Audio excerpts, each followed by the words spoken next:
Yay Media Group. Hey guys, it's Stephanie. I'm Trey. This is your weekly dose of BS. Oh, I feel like it's been a weekend. It really has. Like, it has been a week, but it's been a long week. I have been so consumed with The flooding. Oh my gosh, me too. Me too. It was the most depressing. I texted Stephanie when she was in Whitefish because I know she doesn't watch the news and I know she doesn't keep up. But there are so many people that I know that were personally affected. I figured you probably knew some people as well. Yeah, I actually found out from chance because a lot of his buddies and their like siblings go to. I mean, Texas camps are huge. Everyone goes except for my children who went one time to Camp Champions and hated it, and then never wanted to go back another day. So I was like, oh, thank you, Lord, because I really like having them in the summer anyway. But everybody goes to camp in Texas, like all the kids. It's a huge, huge thing. Yeah, so. Chance actually told me because he has so many friends that are at camp right now. And I just want to, for anyone that doesn't live in Texas, I want you to understand how common flash flooding is in Texas. Yes. Like, we get alerts. I got an alert this morning that we have flash floods Just in in case you think it isn't a normal, I live really close to downtown Dallas, okay? Like, I live in a very populated area, okay? Go to my TikTok and look at how many times my backyard has flooded to the point to where I have furniture, like, going regularly going away. Like, my house used to, before it was rebuilt, it used to be on the lower part until somebody, like it flooded. And it flooded twice. Not my personal house because the guy finally tore it down and they had to build up. Like, all those stairs were not always there. Well, and even then, just looking at Stephanie's backyard and seeing how quick that water rises, because you have probably a 12-foot retaining wall from the lower half of your backyard, and even then, there's another probably 2 feet from your fire pit to where the lake or the creek is level. There was a cop, like, oh my God, probably 10 years ago, like in my, Turtle Creek's my backyard. So in that area, who actually somebody, I think, went in, somehow his car accidentally went into the creek. I don't think he realized how deep the water was, and he died in pretty much my backyard. Yeah. Like on that creek. So I'm just saying, even in really high populated areas, flash flooding and it'll come out of nowhere. Like, you will not even realize that it's going to go that high. And then it's just too late. Like, it's insane how dangerous water can be. I have read some of the most unintelligent, unempathetic comments over the last few days. And someone messaged me something last night, and I was so over it, I just blocked her.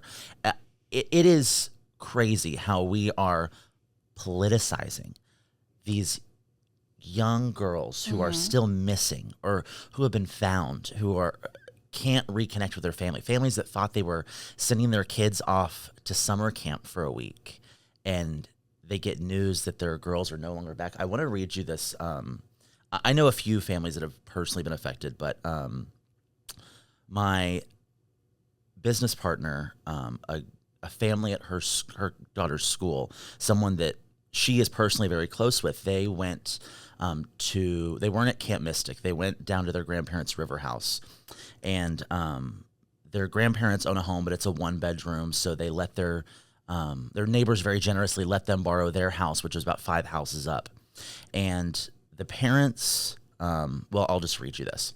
So the storms woke up the parents at about 3:30 in the morning because they got a text from their daughter. And she just said, "I love you." But the rain was coming down so hard, it was so loud, that had he not gotten that text, he probably wouldn't have woken up. So when he woke up, he stood out of bed and realized that there was water below the bed. And he said it was coming in about a foot a minute. He got this text and immediately figured they need to get out of the house. They were able to break a window and get out, and they got to the neighbor's house, kind of like pushed by the current to the neighbor's house, and were able to get a kayak. They broke the neighbor's window, which woke them up, and they were able to get out. But they weren't, the current was so strong, they could not get 5 houses up to their kids. Oh my gosh. And their daughters have since been found. Alive or? No, oh, shit. They were holding hands, and they still have not found their grandparents. One of their dogs didn't make it. They did find another dog, but they said the water was so cold that they almost had to be treated for hypothermia, which is not common. The river is like 70 degrees. And when rain comes down, it's a little bit colder, but it's probably 50 to 60 degrees. It's not anywhere close. But there were cars floating around that they were dodging. There were physical homes in this neighborhood. They had about 20 houses in this gated community. And once all the water cleared away, there were about 4 left. Jeez. That's how strong this water was. Yeah. No. And you can't prepare for that.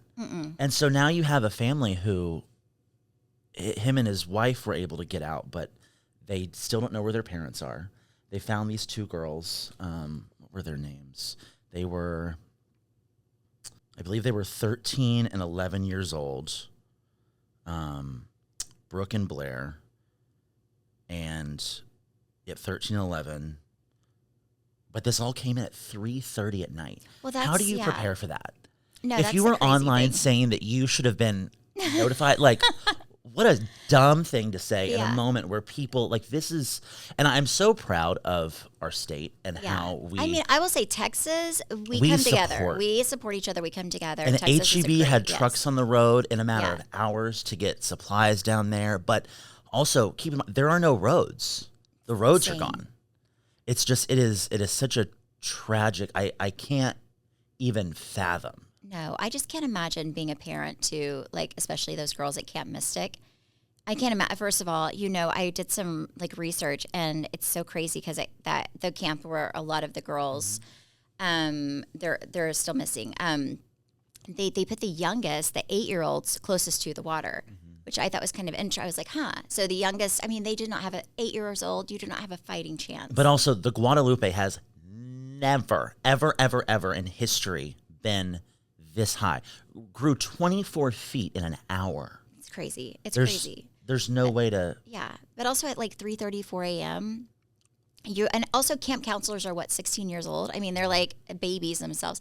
Just it's so sad. And there are so many adults that lost their lives trying to save those kids. The owner of the camp, he was trying to get girls out of that one bunk room closest to the river and didn't make it, unfortunately. There was, I did see a few success stories, kind of. There was one girl that was found in a tree alive. She had 2 broken legs, but they were able to get her down, and she is in stable condition. There was another girl that was up in a tree. She wasn't injured, but she was asking for her 3 friends that were also in that tree at one point, but got swept away because they couldn't hold on. It's just, it's so, it's unimaginably sad, but unless you live in Texas and understand the storms we get, and usually they're, 10, 15 minutes. The thing that was so different about this storm was it just sat over them and it wasn't moving.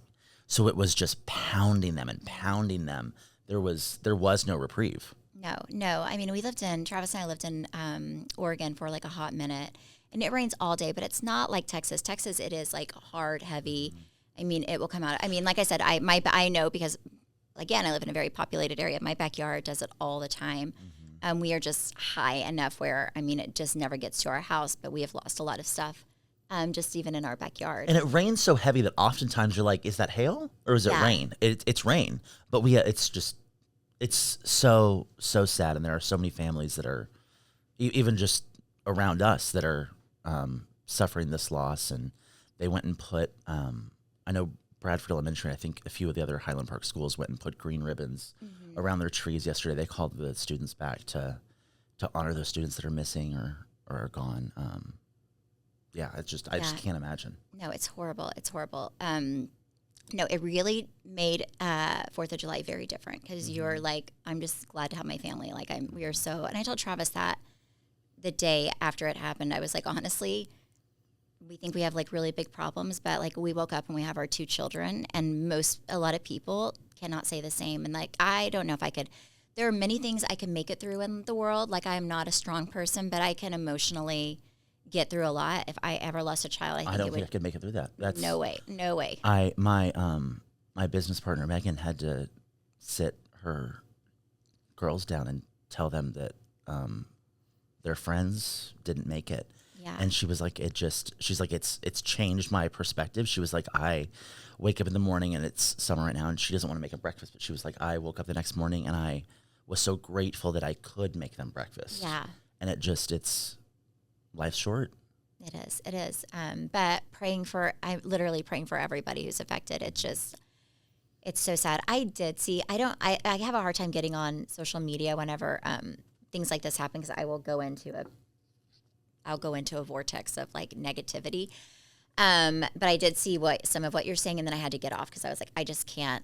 Like, I hate ignorant people. Also, I hate when bad things happen and people make it worse by, just like sometimes you just don't fight. Sometimes you just pray for people. Yeah, and I think that's the general message I've seen, and I am so proud of the people in our community, in our state, and how we do really rally and we immediately get to work. And there are people that need a lot of support right now, not financially, just emotionally. Yeah. And how we can hold those people up when they can't hold themselves up. That's what we should all be focusing on right now, because no matter how we try to frame this or blame this, there are still little girls that have lost their lives and families that have lost their loved ones.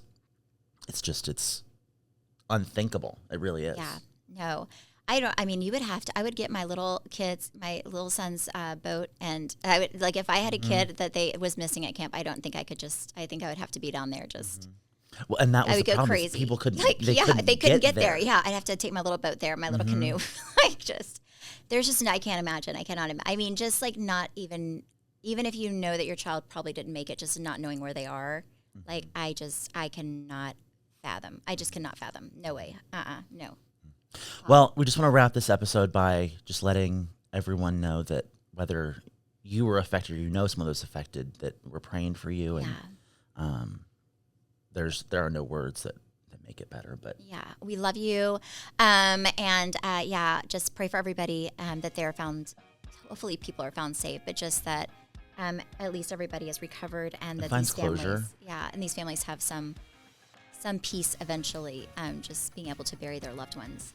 But we love you, Texas, and I hope you guys have a wonderful day. Thank you for listening and supporting, and stay safe. Bye. Bye.